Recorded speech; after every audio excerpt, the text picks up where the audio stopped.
میں اسے عشق ہی نہیں مانتا جو مرد کی طرف سے ہو۔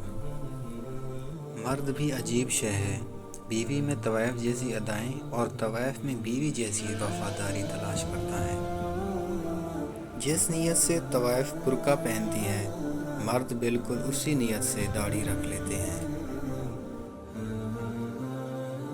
عورت جس کو متاثر کرنے کے لیے مہنگے کپڑے پہنتی ہے، اصل میں وہ اسے ننگا دیکھنا چاہتا ہے۔ میرے شہر کے معززین کو میرے شہر کی طوائفوں سے زیادہ بہتر کوئی نہیں جانتا۔ عورت دنیا کی وہ واحد مخلوق ہے جسے پیار بھی کرو تو ڈر جاتی ہے۔ مجھے عورت کو دیکھ کر بہت دکھ ہوتا ہے جب اس کی ساکھ پر دھبا لگتا ہے اور وہ اسے مٹانے کے لیے داڑھی نہیں رکھ سکتی۔ عورت رو سکتی ہے، دلیلیں نہیں دے سکتی۔ اس کی سب سے بڑی دلیل اس کی آنکھ سے ڈھلکا ہوا آنسو ہے۔ عورت مرد کی کمائی کا ایک بڑا حصہ اپنے اوپر اس غرض سے خرچ کرتی ہے کہ دوسرے مردوں کی توجہ حاصل کر سکے۔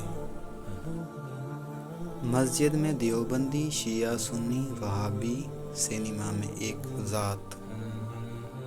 جب تک اس دنیا میں عورت، شراب اور پھول موجود ہیں، انسان ضرور بہکیں گے۔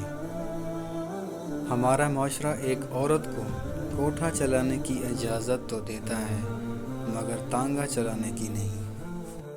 طوائف کے جسم ان جسموں سے ہزار درجہ بہتر ہیں جو زبردستی اور بغیر رضامندی کے شادی میں استعمال ہوتے ہیں۔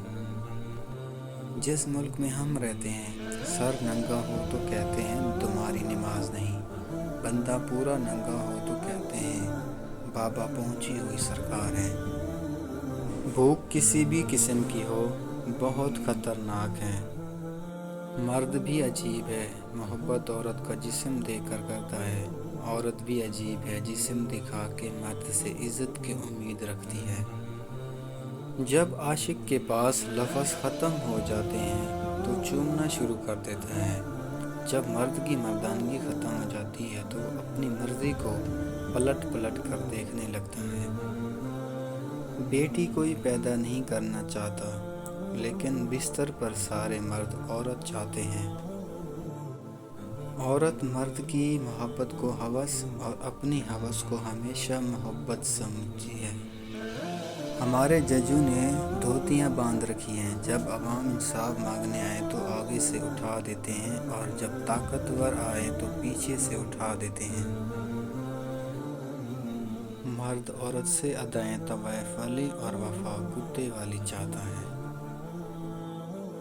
آپ دنیا کی تمام عورتوں کو برقع پہنا دیں، پھر بھی حساب اپنی آنکھوں کا دینا ہوگا۔